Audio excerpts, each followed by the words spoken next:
Oi, gente boa, querida, amada, povo de Deus, onde quer que haja seres humanos de boa vontade, com um bom coração, com um acolhimento de natureza propícia para a gravidez da semente do Evangelho no útero da alma.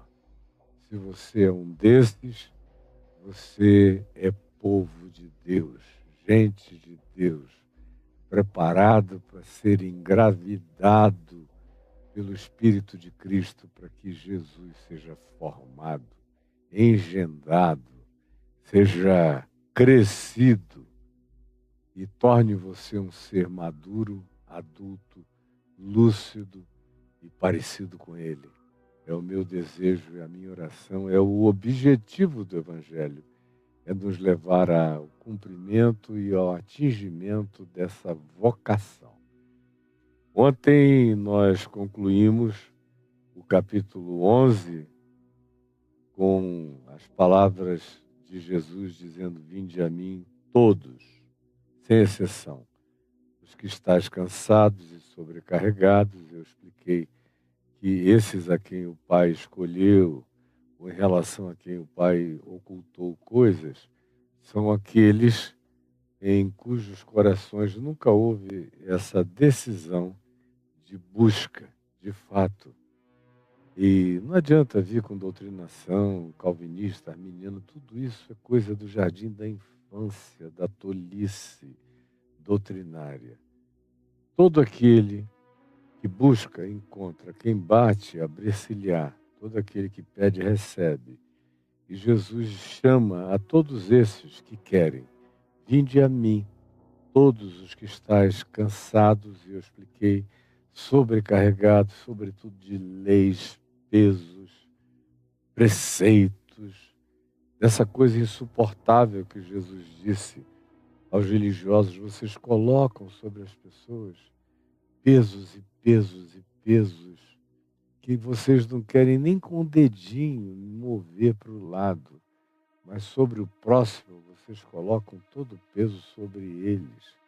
Você sabe muito bem como isso funciona, porque não mudou nada. É tudo igual ou até pior. Vinde a mim os cansados e os sobrecarregados, e eu tirarei o peso. Eu arrancarei isso. Tomai sobre vós o meu jugo, o evangelho, o meu mandamento, que não é feito de muitos mandamentos, mas de um só. Amai-vos uns aos outros, assim como eu vos amei. É isso que caracteriza o andar no Evangelho e a prática do Evangelho e a mensagem encarnada e gestuada do Evangelho. É quando a gente se permite socorrer pela graça de Deus em Cristo, e esse peso da lei, lei de Moisés, lei da religião, lei dos homens, preceitos e mais preceitos, obrigações e mais obrigações que não terminam nunca, dívidas para com Deus, taxas em atraso, dízimos em atraso, é uma coisa horrorosa aquilo a que vocês se submetem. Meu coração se enche de dor, de compaixão, de ver como o Evangelho não pede nada disso e vocês se submetem a tudo aquilo que Jesus veio acabar, a tudo aquilo que Jesus veio tirar.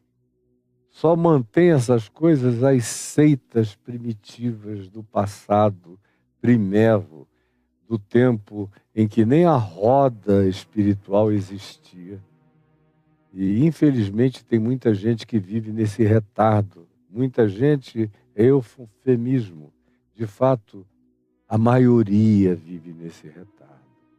E Jesus diz: tomem o jugo do Evangelho, aprendam de mim, vejam como eu vivo, vejam como eu trato as pessoas, vejam como eu sou, vejam como eu expresso toda a liberdade de Deus diante dos seres humanos.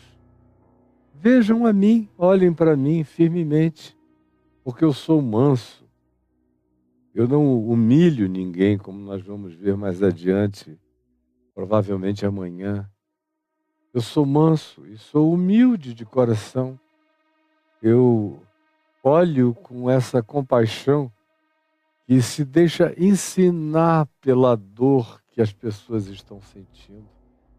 Como diz, e eu citei ontem a Epístola aos Hebreus, pois nos convinha ter um sumo sacerdote intercessor como esse Jesus, que não tem nada a ver com a lei de Moisés, com a tribo de Levi, nem com os mandamentos da Torá. Ele é de uma outra ordem. Ele é da ordem de Melquisedeque.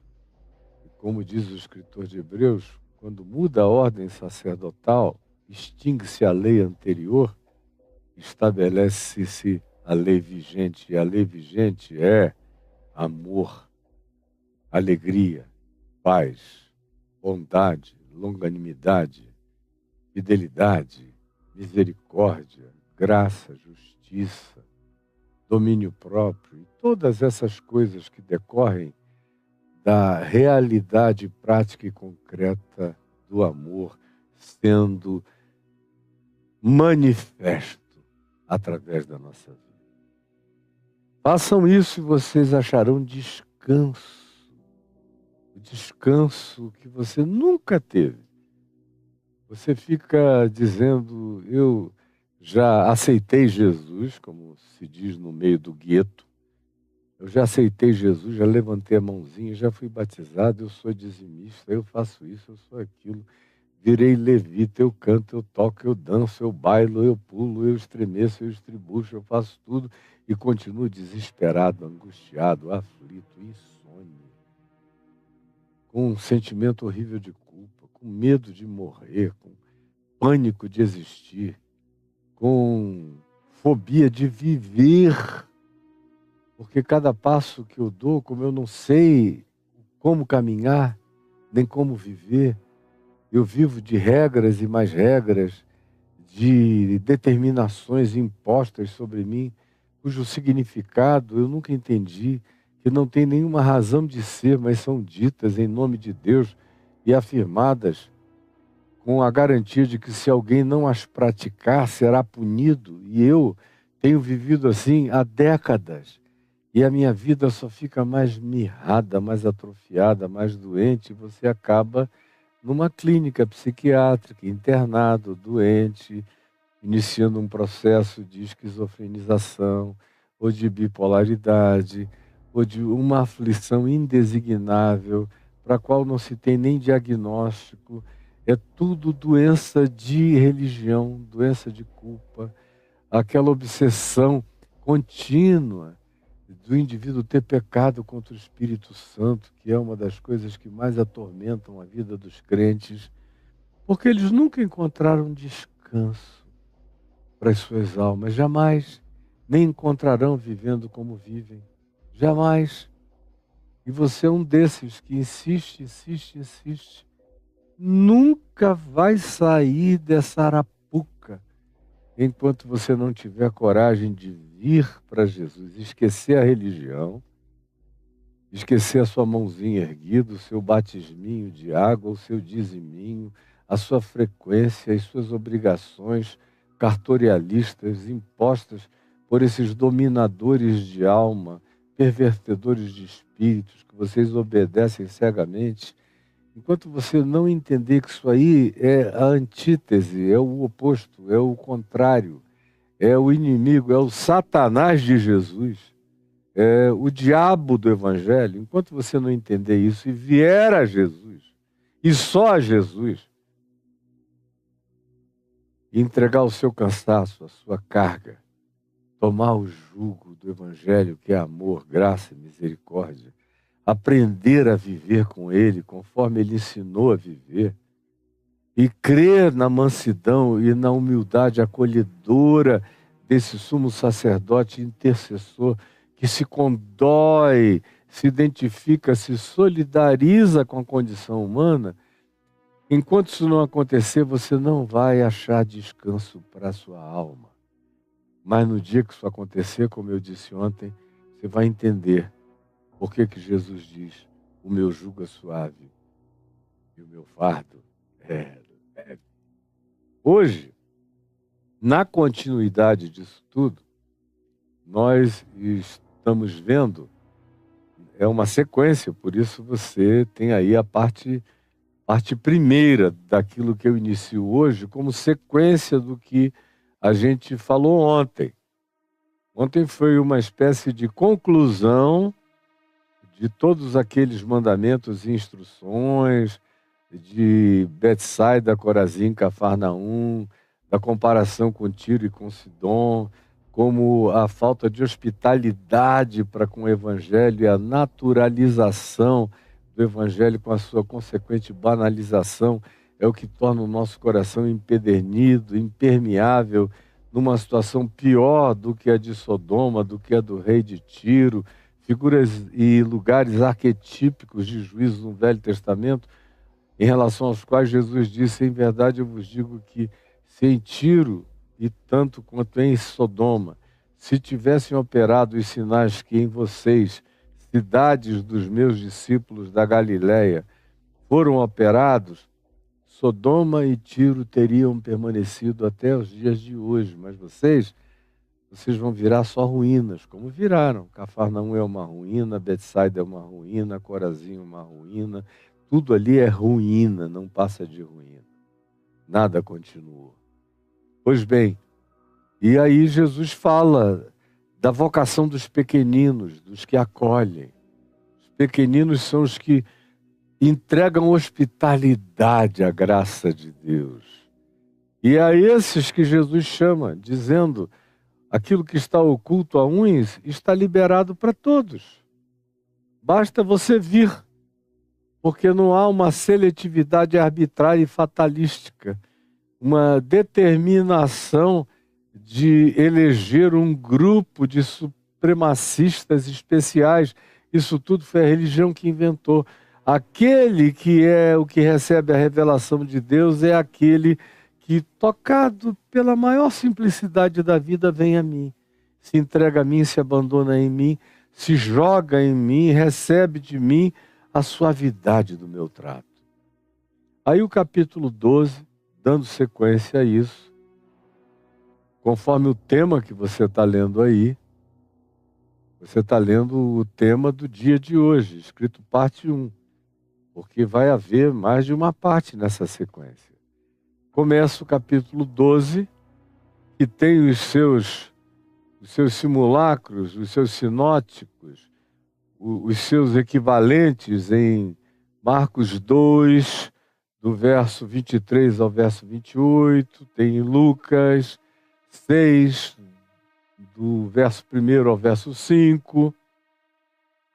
São textos idênticos, contando exatamente a mesma coisa. Na sequência de Mateus, que é o que nós estamos seguindo, está dito, por aquele tempo, ou seja, depois disso tudo que você vem acompanhando comigo, assim como o verso 25 do capítulo 11 diz, por aquele tempo, mostrando uma relação de causa e efeito entre o que tinha sido dito antes e o que ele diz depois, agora a mesma coisa acontece, por aquele tempo, fazendo uma evocação do que ele acabou de dizer e tomando o que vai acontecer como ilustração para aquilo que ele tinha acabado de ensinar. Aprenda a ler, no mínimo, o português. E você vai ler que a leitura de carreirinha dos evangelhos, em si mesma, por si só, já vai trazer uma iluminação incomparável para a sua mente, se você esquecer as catequeses da religião que só servem para criar fragmentações, seções, departamentalizações que não dialogam uma com a outra e vão fazendo a sua mente virar uma coxa de retalho, uma espécie de patchwork mental e cerebral, só que não tem nada amarrado, é tudo solto. É um quebra-cabeça que quebra a cabeça e que é imontável. Por isso o crente é tão desesperado quanto é. E tão inseguro como se torna, como se manifesta. Então o capítulo 12, verso 1 diz, por aquele tempo, na sequência, em dia de sábado, no primeiro sábado depois de Jesus ter dito o que disse, você aprendeu aqui comigo, passou Jesus com os seus discípulos, depois de já ter visitado as cidades deles e tudo isso, passou pelas searas, que são as grandes plantações de trigo. E naquela região, especialmente da Alta Galileia, do Vale de Jezreel, na Alta Galileia, que se estende e vai embora até o Mediterrâneo, há muita plantação de trigo. Como havia nos dias de Jesus, aquele lugar sempre foi um lugar de plantio superabundante. Por isso até o nome Jezreel significa o campo que Deus semeou, porque ele é fertilíssimo e ganhou esse nome, essa designação. É na Alta Galileia que eles chegaram. Vieram de Cafarnaum, Betsaida, Corazim, que é na Baixa Galileia, à volta do Mar da Galileia, que é um lugar baixo, está no meio da depressão sírio-africana, de um Quênia, que começa na Síria e vai terminar lá depois do Mar Morto, entrando no norte da África, bastante. É tudo um Quênia, uma grande falha naquela região inteira, geologicamente falando. Quando ele chega ali, naquela região da Alta Galileia, aparecem os campos de trigo, lindos. Eu já preguei muito, mensagens diferentes gravadas no meio dos trigais. E é uma beleza que encanta os olhos, você vê de longe aquele amarelo, aqueles campos lindos, todos de trigo, maravilhosos. Eu, particularmente, me encanto com tudo que seja natureza, e essas naturezas que aparecem nas descrições dos evangelhos me trazem uma ternura muito especial ao coração. Quando ele passa por aquelas searas da Alta Galileia, os discípulos dele chegaram ali e olharam para tudo aquilo que estava em volta, e era muita coisa, e eles estavam com fome, muita fome. E eles olharam para Jesus e disseram: meu Deus, que fome! E Jesus deve ter dado só um sorriso para eles. Então, como eles estavam com fome, Jesus os viu entrarem nos trigais. E se você abrir, por exemplo, em Deuteronômio, capítulo 23, se não me falha a memória, aí por volta do verso 20 até o verso 25, 27, por aí, lá está dito, talvez em torno do verso 24, 25, que em relação ao campo, a seara, ao trigal de alguém, se uma pessoa passasse com fome, ela podia colher nos quadrantes do campo, do trigal. Era uma provisão que a lei de Moisés tinha feito para os famintos, para os necessitados, para os que não tinham como prover para si mesmos, era chegar naquele canto e pegar a comida daquele canto. A única coisa proibida era entrar com foice e sair cortando, como se fosse uma invasão da terra. Isso era proibido, mas colher com a mão para alimentar-se de maneira imediata, até na lei de Moisés, em Deuteronômio 25, isso estava permitido e consentido. Então eles entraram e começaram a pegar espigazinhas com as mãos. E você vê como é um pessoal desafrescalhado, completamente diferente de nós aqui, né? Que não comemos trigo puro. Na nossa cabeça é quase inconcebível. Para eles não, era tirando, mastigando, tinham que ter dentes bons, mastigando e comendo, e matando a fome. Entraram, das searas e começaram a colher espigas e a comer. E Jesus assistindo, achando tudo aquilo tão bonito, tão livre, tão leve, tão humano, tão superior a qualquer legislação, tão digno, tão solidário, tão social, tão pertinente, tão adequado, tão próprio, porque eles estavam com fome. Não era um capricho de ninguém, não era pegar por pegar, não era para pegar e jogar fora, não era para quebrar o talo do trigo, não era para mutilar a seara, não, era para matar a fome. E aí vocês vejam como Jesus nunca tem a bênção de estar sozinho com os discípulos dele. Tem sempre aquele séquito de fariseus que não andam com Jesus, mas andam próximos o bastante para vigiar tudo.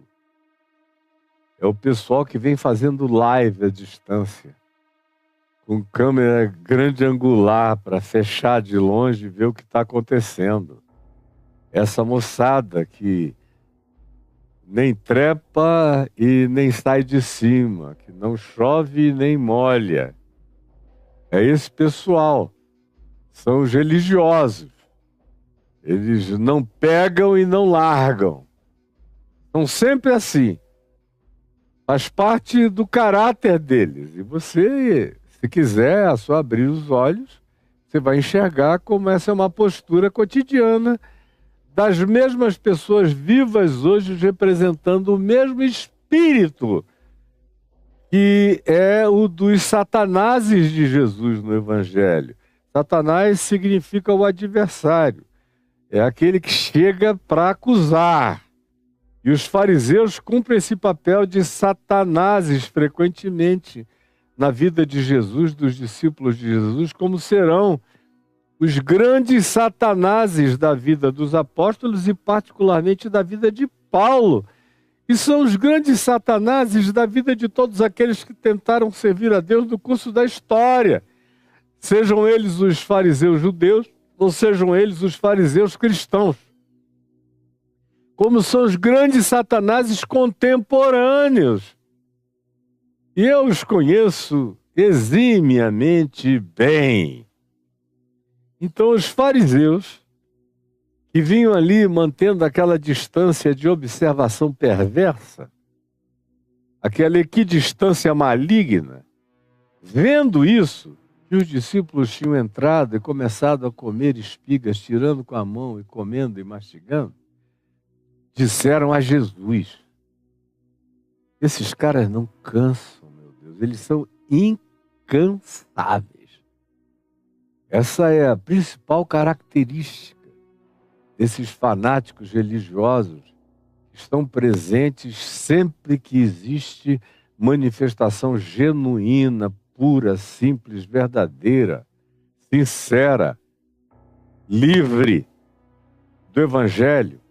Sempre que os cansados e sobrecarregados vêm a Jesus e se entregam a Ele e adaptam-se e adotam o jugo suave de andar na leveza de Cristo Jesus, aprendendo dele, conhecendo a sua mansidão, que fica olhando, apreciando, achando tudo lindo, sem ter uma reprimenda a dizer acerca de coisa alguma. Eles estavam com fome.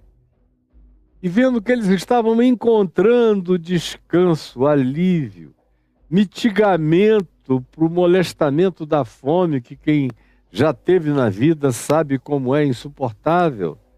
Isso tudo porque o jugo de Jesus é suave e o fardo de Jesus é leve. Por isso é que os discípulos estão aprendendo essa liberdade de ser, andando com Ele todo dia.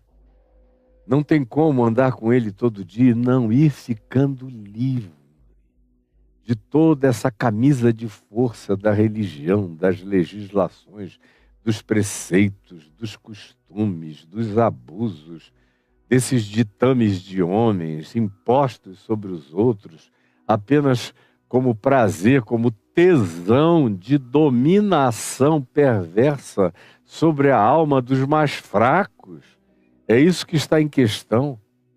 Portanto, esses fariseus, vendo isso, disseram a Jesus: eis que os teus discípulos, olha só, ainda vem com solenidade, é uma cretinice que não tem tamanho. Você há de convir comigo que é cretinice para ninguém botar defeito. Eis que os teus discípulos fazem o que não é lícito fazer em dia de sábado. Eles lá querem saber de fome, de miséria, de necessidade humana. Eles são cidadãos de bem. Eles não amam a família deles, tanto é que eles estão aí onde Jesus está, eles estão atrás. Estão sem voltar para casa há meses, sem pensar em filho há muito tempo, mas é Deus, pátria e família, andando ali e perseguindo em nome de Deus a liberdade de ser dos discípulos do Evangelho de Jesus, dos que estão aprendendo a liberdade do reino de Deus com ele, Jesus. Eis que os teus discípulos fazem o que não é lícito fazer em dia de sábado. Que coisa mais cretina, mais canalha, mais horrenda, mais nojenta. É feio. Para mim é um negócio que gera asco, é escabroso. Mas Jesus, e olha a paciência de Jesus. Toda vez que se diz, e diante dos fariseus, mais Jesus, ele tem a paciência de usar essas adversativas. Ele tem a paciência de dar uma resposta, frequentemente, para esse pessoal que não merecia resposta nenhuma. Mas Jesus lhes disse: não lestes, ainda evoca o Velho Testamento. Jesus vai e diz: vocês não leram o Velho Testamento? O que há com vocês? Não leram absolutamente nada. Vocês nunca leram o que está escrito no Velho Testamento, o que o rei Davi fez, que vocês encontram em 1 Samuel, no capítulo 21, versos de 1 a 6. O episódio no qual Davi, quando ele e os seus homens, seus companheiros, tiveram fome, vocês nunca leram isso? Lá em 1 Samuel 21, de 1 a 6, chegou o dia em que Davi e os seus homens tiveram fome e não tinham o que comer. O que eles fizeram? O que Davi fez? Vocês nunca leram que ele, está escrito lá na lei de vocês, como ele entrou na casa de Deus, que era um tabernáculo. O sacerdote Abiatar era quem tomava conta daquele tabernáculo. Como ele entrou na casa de Deus, e tanto ele quanto os seus homens, que não eram poucos, Davi andava com muitos homens. Chegou a ter um grupo de 400 homens numa espécie de tropa de elite ultra, super bem treinada, mais do que qualquer outro guerreiro em volta. Guerreiros tão bem treinados que nem os filisteus ousavam enfrentá-los. Vocês não viram como ele, Davi, no dia da fome, entrou no tabernáculo de Deus e comeram juntos os pães, todos os pães da proposição, que eram pães separados para o culto a Deus, para as ofertas de gratidão, de libação na presença de Deus. Vocês nunca leram isso?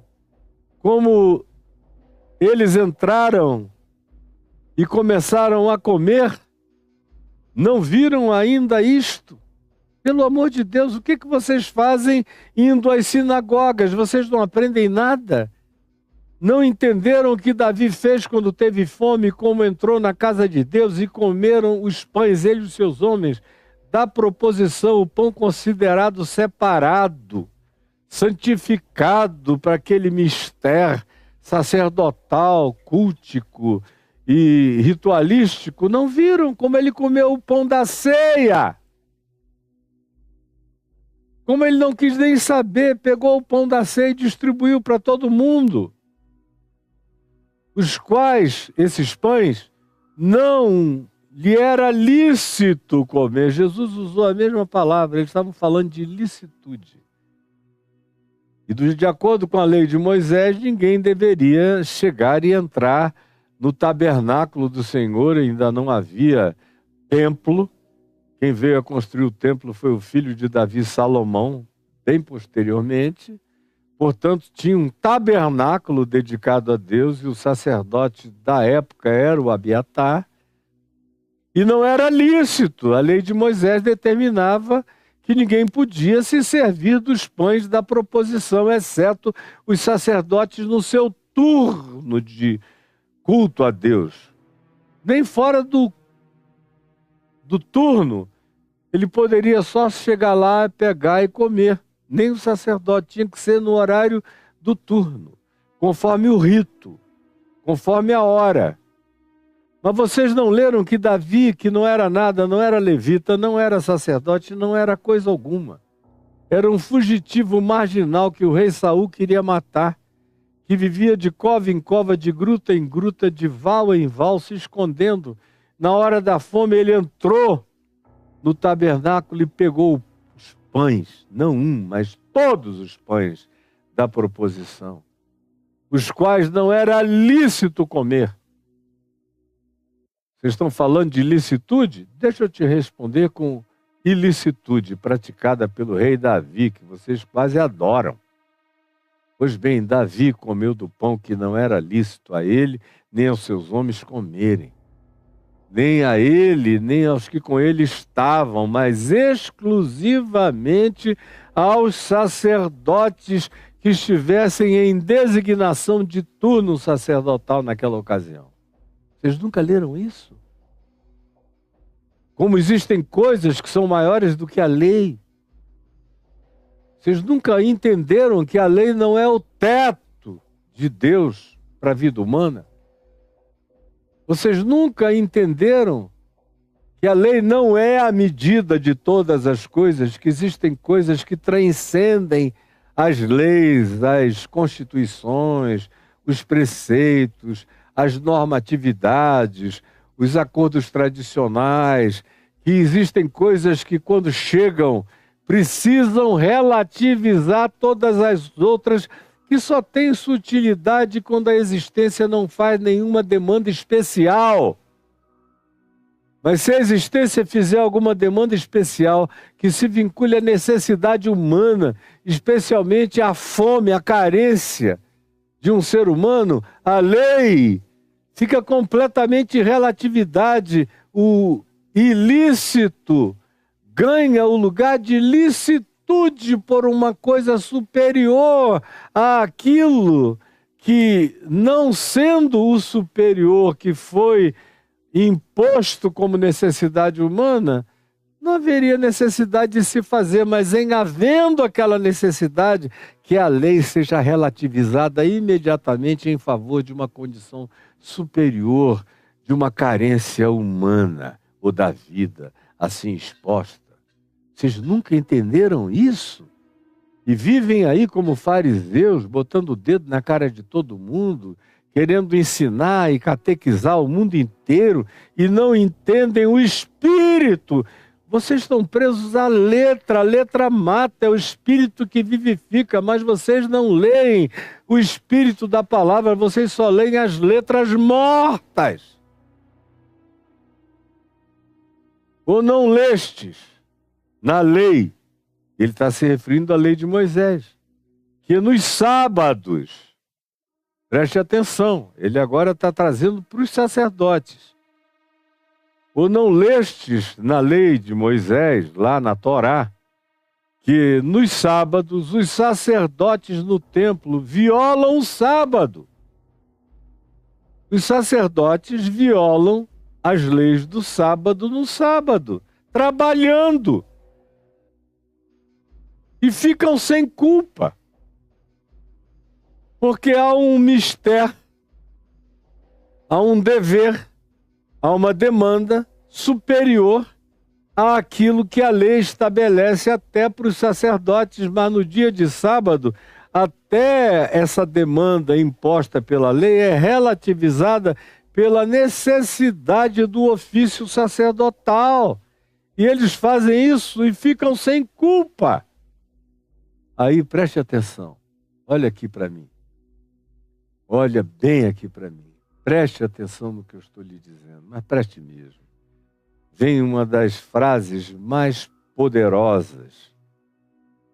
Anti-culto ao absolutismo da religião, do sagrado, em relação ao que vocês me veem me insurgir com regularidade recorrente e veemente, porque o sagrado é um diabo. Aí vem Jesus e diz: aqui está quem é maior do que o templo, batendo no peito, na cara dos fariseus. Olha só, eu estou aqui presente. Eu olhei com meu olhar de bondade, eu disse: Deus os abençoe, bom proveito, comam gostoso, saciem a fome de vocês, não se preocupem com nada. E vocês não se enxergam, e nem me enxergam. Olhem para mim.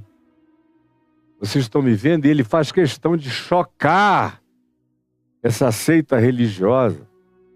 Você encontra o tempo todo em Jesus, ou é sarcasmo, ou é ironia, ou é o choque deliberado no enfrentamento desses entes perniciosos da vida, que são esses fanáticos loucos da religião.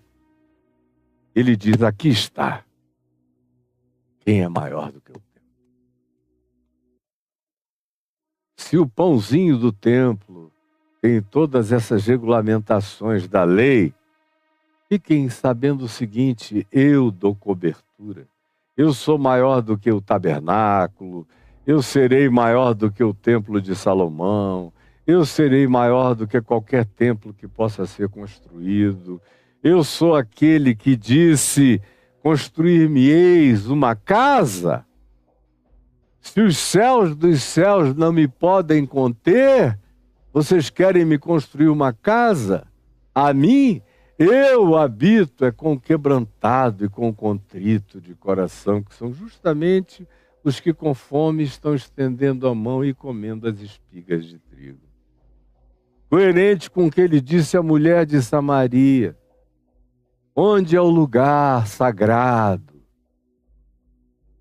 do pão sagrado, da mesa sagrada, da ceia sagrada, do culto sagrado, das oferendas sagradas, aqui em Siquém, na Samaria, na Cisjordânia atual, no Monte Gerizim, ali em cima, onde se ofereceram já tantos sacrifícios a Deus e são oferecidos diariamente nos dias de Jesus, o eram, como são até o dia de hoje. Os samaritanos sacrificam animais, não sei se vocês sabiam, nunca pararam de sacrificar.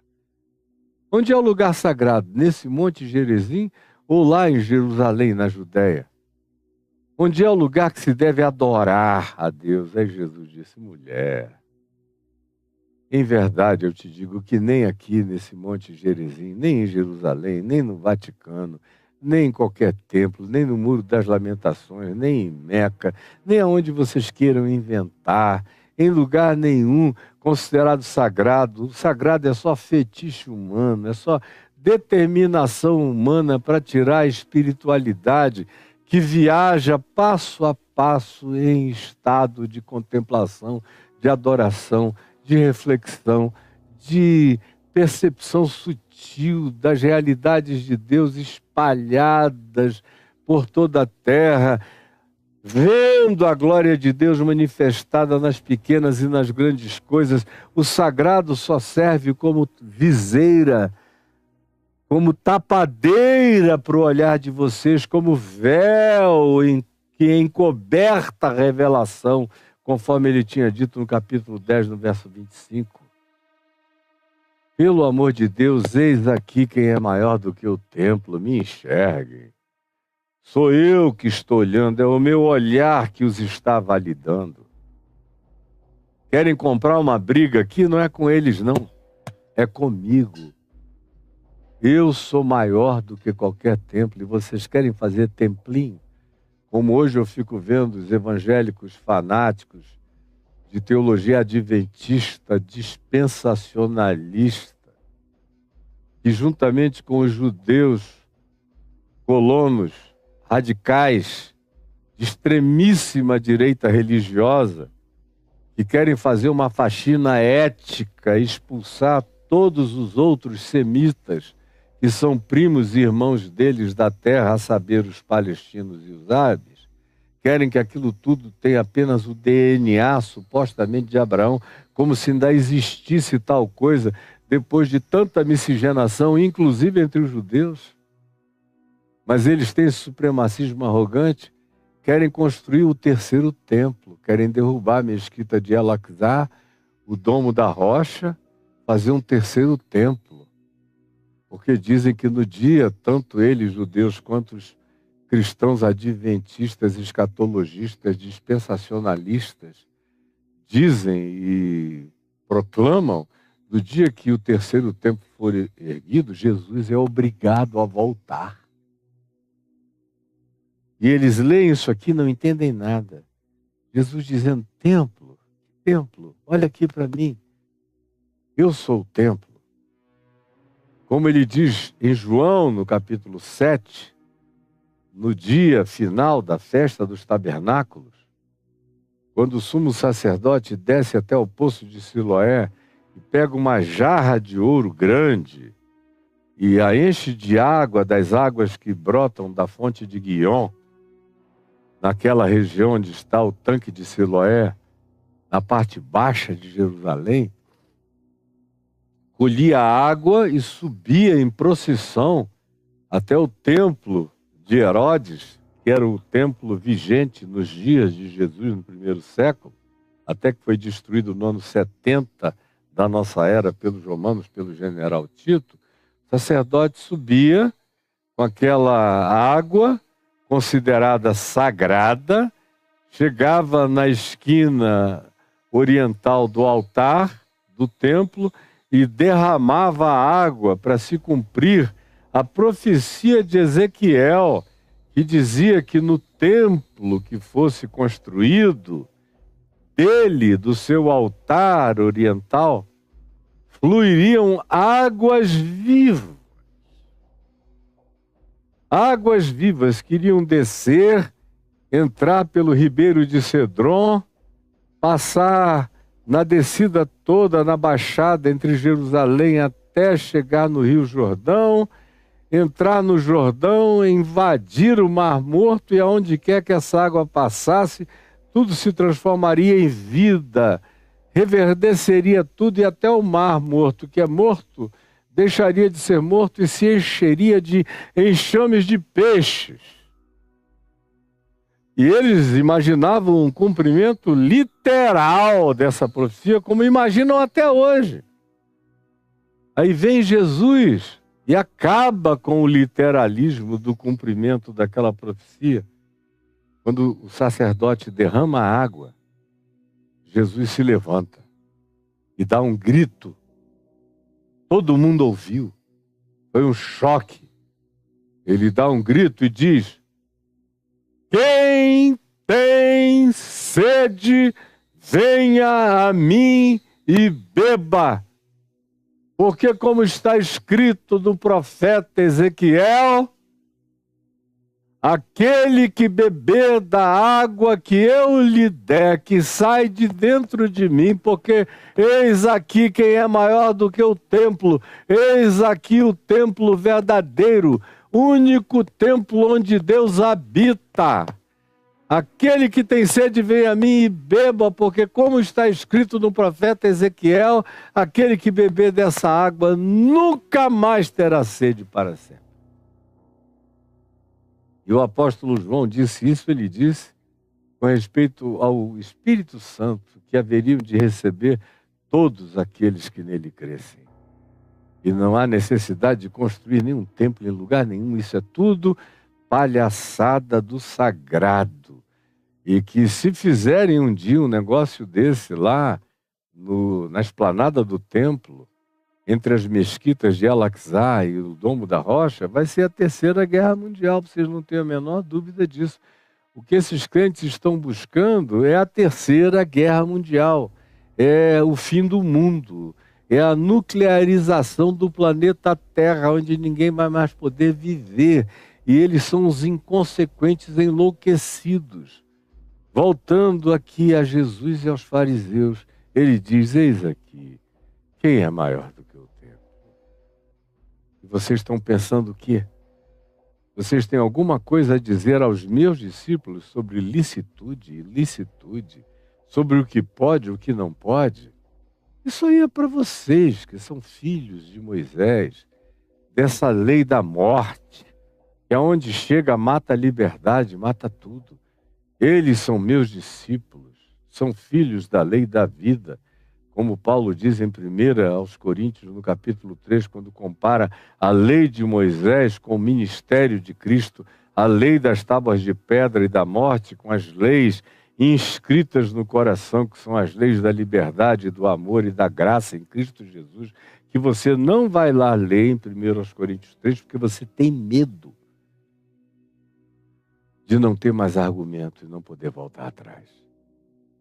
Então Jesus conclui dizendo a eles: eis aqui quem é maior do que o templo. Mas, preste atenção aqui para mim, mas se vós, fariseus, religiosos, soubesseis o que significa, o que o mandamento de Deus quer dizer, o que foi dito no Velho Testamento a respeito do que Deus de fato quer para a vida. Se vocês tivessem essa consciência, vocês não cometeriam essas barbaridades que vocês cometem. Porque o que o Senhor Deus diz é: misericórdia eu quero, e não holocaustos. Eu quero é prática de amor. Eu quero é prática de solidariedade. Eu quero é que o faminto coma. Eu quero é que o desprezado seja hospedado. Eu quero é que o doente seja visitado. Eu quero é que o órfão seja protegido. Eu quero é que aqueles que são totalmente desguarnecidos e marginalizados de qualquer oportunidade na vida sejam objeto de uma inclusão que os emancipe, que dê a eles a dignidade da própria vida e da sobrevivência. Mas vocês não entendem isso nunca. Que o Evangelho e a vontade de Deus expressa já desde o Velho Testamento não era o cumprimento restrito da lei, mas a prática abundante da misericórdia. Porque até no Velho Testamento se diz que a violação daqueles mandamentos traria maldição que visitaria alguém até a segunda, terceira ou até eventualmente a quarta geração. Mas a obediência à palavra daquele Velho Testamento iria fazer uma extensão de misericórdia e de graça até sobre 1000 gerações daqueles que temem a esse Deus e praticaram isso naquele tempo primevo. Até no primitivismo da lei de Moisés, a maldição ia até a quarta geração, mas a graça ia até 1000 gerações. Se na lei de Moisés era assim, imaginem na lei da graça em Cristo Jesus, aonde Ele é a palavra manifesta e aonde Ele diz: venham a mim, aprendam de mim, descansem em mim, meu jugo é suave, o meu fardo é leve, eu sou manso e humilde de coração. Mas vocês não querem entender isso. Que o Senhor Deus diz: misericórdia é o que eu quero, misericórdia é da parte de vocês. E não holocaustos, e não a imolação de bois, de touros, de ovelhas, de cordeiros, de carneiros, de pombinhas, de animais, de passarinhos. Vocês pensam o quê? Que eu sou um Drácula, um vampiro que tenho fome e sede de sangue? Ou como o próprio Deus fala no Salmo 50, já leu o Salmo 50? Quando Deus diz, parem de sacrificar para mim, eu não aguento mais. Vocês pensam que eu tenho fome de animais? São meus todos os animais, eu criei tudo. Eu não sou como os nefilins, filhos dos Benai Elohim com as filhas dos homens. E o livro de Enoque diz que eles tinham, e foram eles que iniciaram o canibalismo entre os humanos, que eles comiam os humanos, descabeçavam e chupavam sangue, se vampirizaram. Não, eu não tenho nada a ver com isto. E no Salmo 50 Deus diz, porventura se eu tivesse fome, não são minhas todas as alimárias do campo, todas as vidas que existem, todas foram criadas por mim. Parem de sacrificar esses bichinhos a mim insaciavelmente, porque vocês têm uma tara sanguinolenta. Vocês são seres psicopatológicos, são serial killers de animais sob o pretexto de sacrifício para agradar Yahvé. Parem com isso! É o que diz Jesus, em nome do Pai. Pai não está pedindo sacrifício, misericórdia eu quero, diz o Pai de Jesus, o Abba, e não holocaustos. Se vocês tivessem entendido isso, olha o que Jesus diz, vocês não teriam condenado, matado, queimado, apedrejado, cerrado pelo meio, banido e exilado tantos inocentes que estavam apenas tentando sobreviver, tentando viver com alguma liberdade mínima que justifique o nome da vida como vida. Mas vocês odeiam a liberdade daqueles que estão vivos e querem fazer do mundo uma geração de robôs de carne morta, de gente sem espírito, sem luz, sem sutileza, sem discernimento, sem alma, sem percepção, sem vibração espiritual, sem detecção do que de fato é importante na vida, na existência. Vocês não. Por isso vocês têm derramado tanto sangue inocente. Mas fiquem sabendo, eu, que sou maior do que o templo, que sou o filho do homem mencionado pelo profeta Daniel, eu, filho do homem, sou o Senhor do sábado. Olha aqui vocês, adventistas do sétimo dia. É Jesus que está dizendo isso a vocês. Eu, o filho do homem, sou o Senhor do sábado e de todos os dias. Estão todos os outros dias a meu serviço. Todos eles são dias normais e comuns para que se pratique nesses dias o bem necessário a ser praticado, como ele próprio vem a dizer no texto aqui de Marcos, numa afirmação relacionada a essa mesma descrição no capítulo 2 de Marcos, no verso 27, Jesus acrescenta ao que acabara de dizer em Mateus o seguinte: o sábado foi estabelecido, preste atenção, você que é cultuador de sábado, de dia santo, tem gente no meio protestante, eles trocaram o sábado pelo domingo. Mas o domingo protestante antigamente era igualzinho o sábado judaico e o sábado dos fariseus e os sábados adventistas. Era um dia que você não podia quase nem sair de casa a não ser para ir para o culto no templo. Não podia socorrer ninguém, fazer nada, ajudar ninguém, nem coisa alguma. Era um negócio patético, tanto quanto é. Aí os protestantes que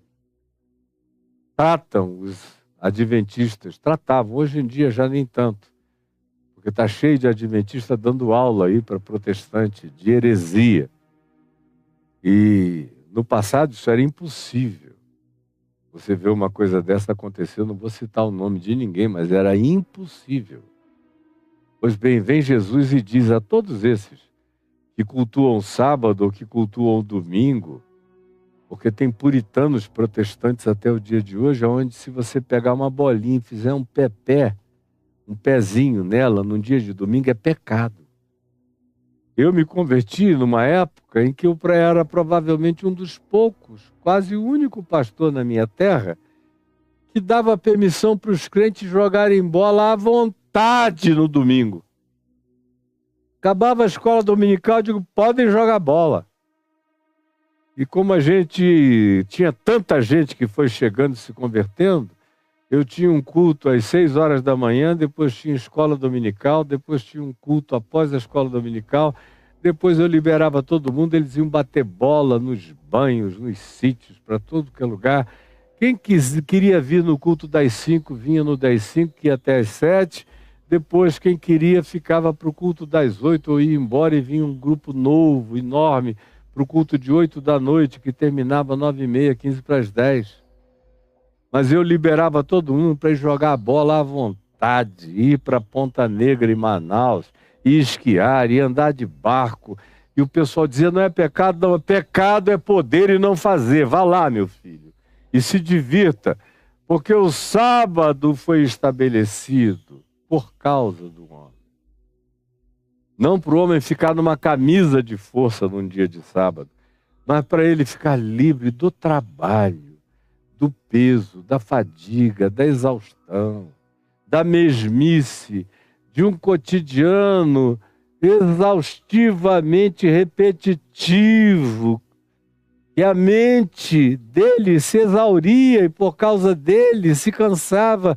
Ele foi criado para que se tivesse uma folga, para que se mergulhasse em água gelada, para que se andasse descalço, para que se pegasse sol, para que se fizesse alguma coisa outdoors, com a família, com os filhos, para a alegria familiar poder acontecer.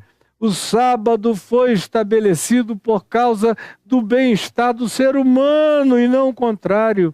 E não o ser humano criado para o dia de sábado.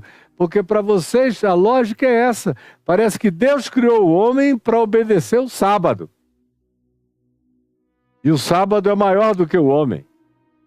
Quando na realidade o sábado foi criado para ser um dia de lazer, de descanso e de culto. Espontâneo, natural, feliz, livre, grato na presença de Deus. É tão simples entender que seja assim, mas a religião faz lavagem cerebral. E eu dizendo o que Jesus disse, me torno o herege, todavia, de vocês todos, graças a Deus, porque ser herege de fariseus como vocês, para mim, é uma honra, é um galardão em nome de Jesus. Porque eu sei que Ele, Jesus, é o Senhor do sábado, do domingo, da segunda, de todos os dias, e que todo dia é dia dele, é dia santo para trabalhar, para viver, para amar, para fazer amor, para cuidar dos filhos, para cuidar do próximo, para exercer misericórdia, para fazer aquilo que a demanda da vida impuser. Até mesmo o sábado não é um dia de obrigação de lazer. É sábado. Eu não posso fazer nenhum trabalho porque eu tenho que hoje separar para o meu lazer. Não. É um dia para você ficar livre daquele cotidiano, cheio de obrigações, sem as quais você não sobrevive, e poder nesse dia fazer tudo o que seja prioridade necessária ao bem-estar da sua vida. Do lazer a um estudo necessário para uma prova que vai acontecer no domingo de manhã cedo. Mas até o dia de hoje tem casas onde isso é proibido em nome de Jesus. Eu não sei como conseguem fazer isso em nome de Jesus. É pavoroso para uma pessoa como eu, que vivo de comer e beber o Evangelho, o Novo Testamento. Isso me causa as maiores repugnâncias espirituais possíveis. E eu vou ficar por aqui hoje, e amanhã eu vou prosseguir nessa sequência. Hoje foi só a introdução, mas nós vamos ter uma sequência de coisas mostrando o significado desse jugo suave, desse fardo leve, dessa contraposição ao Evangelho de Jesus, àquelas instruções de morte das religiões que são inimigas de todo bem-estar, de toda alegria, de toda liberdade, de toda a graça de sabedoria, de toda a espontaneidade de viver e de existir. Pegue isso que eu acabei de dizer e mande para quem você achar que está precisando ler, porque eu só fiz ler. Se eu começasse a interpretar, eu ia falar. Pode tirar esse som daí, meu amigo Caio. Você não está ouvindo não, meu querido? Olha só como eu estou me repetindo ali, ó. Vai ver que eu estou precisando... E o Caio não está conseguindo tirar o som de lá. E eu estou achando tudo muito engraçado. Agora é que ele conseguiu. Deve ter engatado algum botão. Só pode ter engatado. Para ter durado tanto tempo. Eu fico por aqui. Não, Caio. Baixa esse botão aí. Então, eu fico por aqui com você e mande para quem esteja precisando. Eu vejo vocês aí se alimentando das heresias de alguns líderes da seita adventista que ficam aí nos podcasts, ou dos outros que não são adventistas, mas que são judaizantes, iguaizinhos. E vocês vão se alimentando e vêm me perguntar as heresias loucas que Jesus já respondeu. Para quem lê o Evangelho não paira dúvida, mas para vocês que não se alimentam de nada, a não ser do que vocês ouvem, e ficam prenhos pelas heresias desses que não suportariam, um minuto não suportariam 3 perguntas minhas, eles iriam embora para casa sem ter o que responder.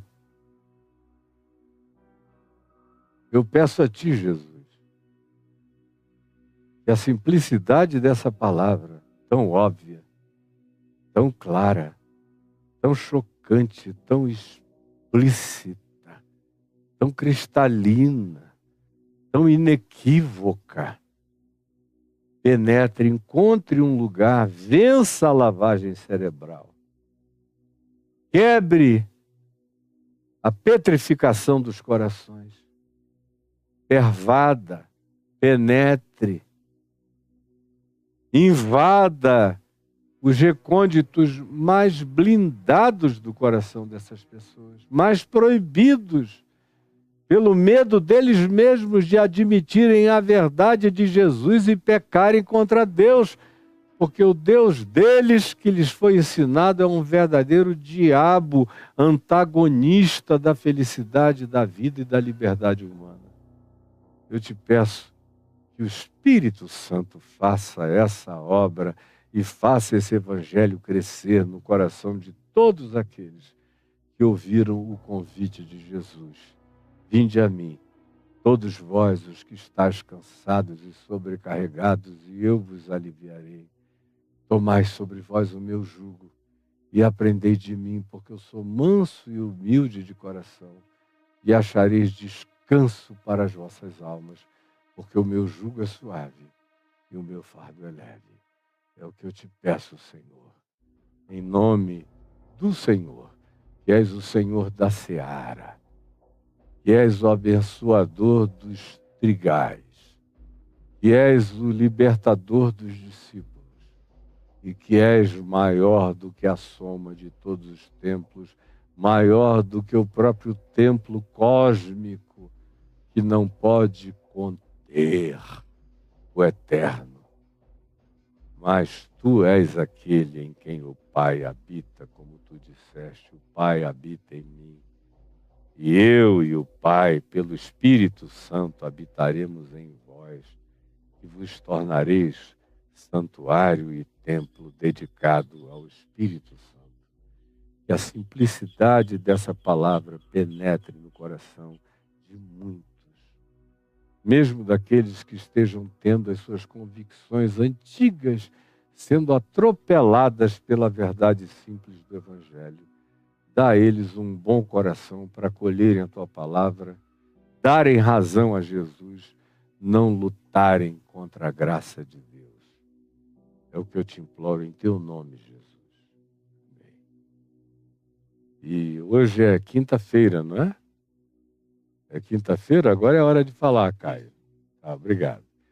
Então vocês estão vendo aqui esse QR Code, e vocês podem apontar para lá. Aqui no TikTok já acabou. Não, ainda tem 3 minutos e 47 segundos, eles estão me assistindo. Mas eu sugiro a vocês daqui do TikTok que cliquem no botãozinho que tem aí do lado e entrem, vão para o YouTube, porque lá vocês vão poder, se vocês quiserem se engajar de verdade comigo, com o que eu ensino, com essa palavra que vocês acabaram de ouvir, se quiserem de fato ser discípulos engajados e não mero ouvintes, mas operantes, praticantes do Evangelho, tiktokianos, vão lá para o YouTube. E lá no YouTube vocês vão encontrar esse QR Code. Aí quem aponta para o QR Code a sua câmera, vê essa página onde tem um verdinho.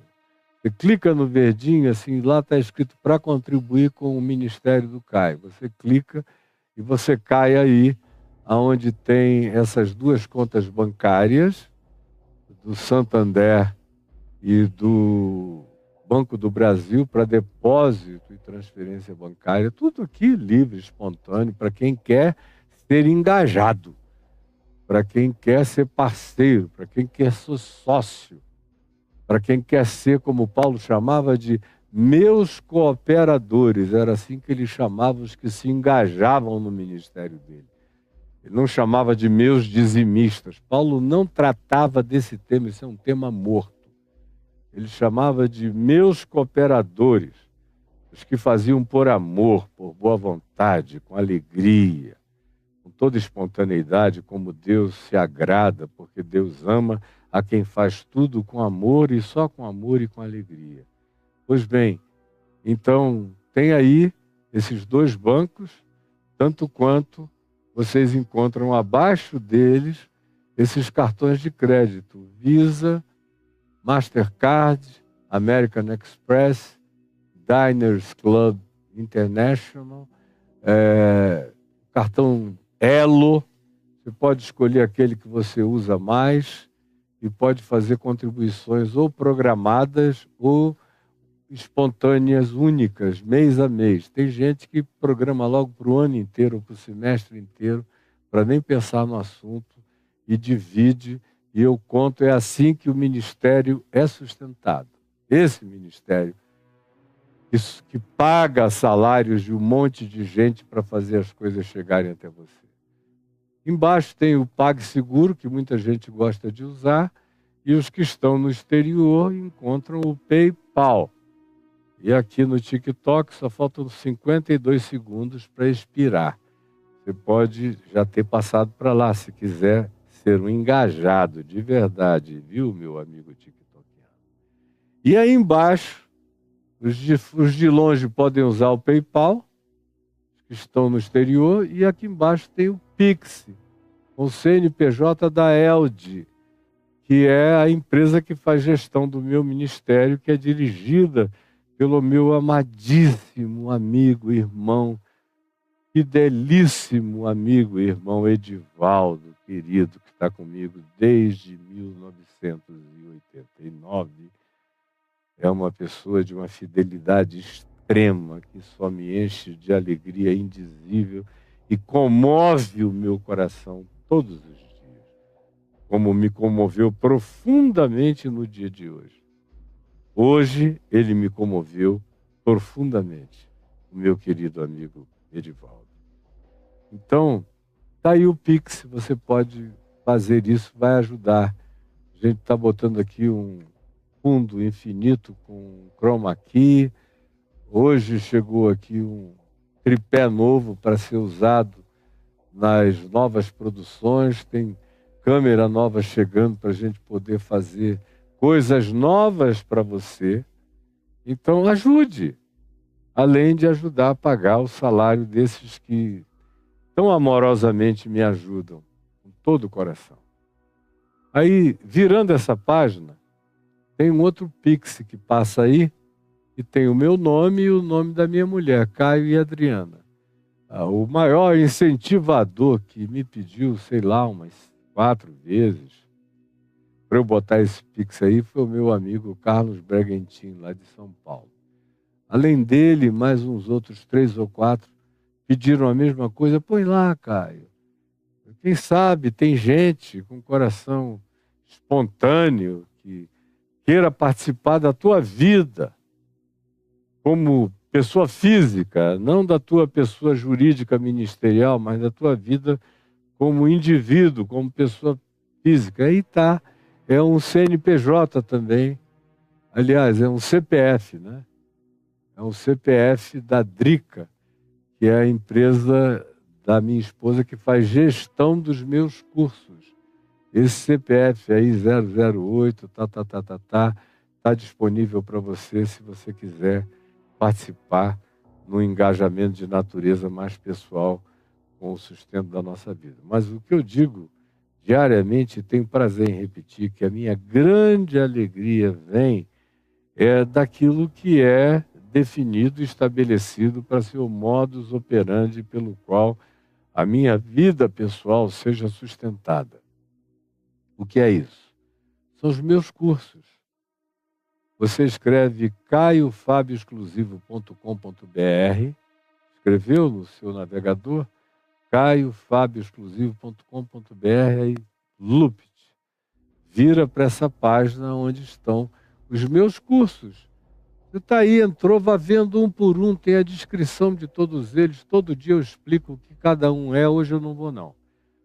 Mas eu espero que você faça o seu dever de casa, se inscreva, porque cada pessoa que entra e faz esses cursos, e eles são maravilhosos, uma parte fica para o sustento dos meninos que estão agora, nesse instante, trabalhando. Estão pensando que tem gente trabalhando para fazer os cursos irem chegando àqueles que vão se inscrevendo, pedindo, demandando, escolhendo, e eles vão preparando tudo. E eu aqui só gravo. O resto é com eles. E tem uma outra parte que vem para o meu sustento com a minha mulher. Então, tanto mais quanto haja pessoas colaborando, comprando os cursos e fazendo os cursos, não é só comprar, é fazer os cursos. É o que me alegra o coração, porque você cresce quando faz isso.